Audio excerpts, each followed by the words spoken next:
Okay, so I'm going to show you guys how to create a double exposure using this tutorial from Adobe today.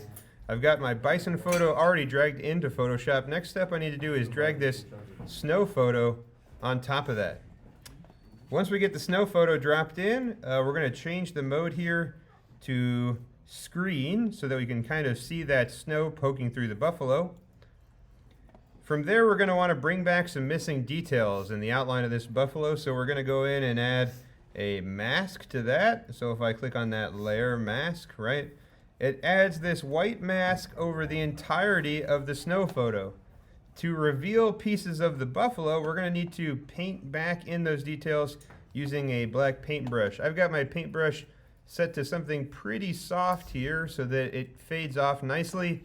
Now if I come in, I can sort of paint back in the details I want to reveal on the buffalo. I'm going to bring in its legs and its face here so that we can always see those details. All right, and that really is the essential of creating a double exposure effect, right? We've combined two photos together.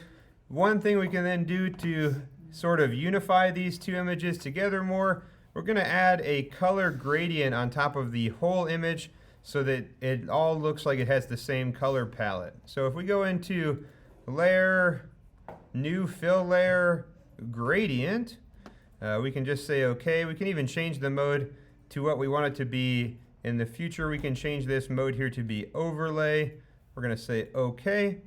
Now if I go into my gradient settings, we have a wide array of effects we can put on that buffalo.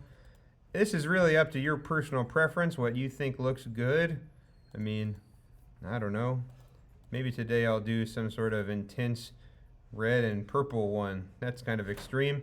The last thing we want to do is if we change this angle here, we can change the angle that the gradient travels from. So if we want to go from purple to red, right, we might set it at 0. But if we want to go the other way, we can always come over here to 180 and have it travel the opposite direction, right? I think probably I want that darker color on his face just because we're kind of losing details there when his face is red.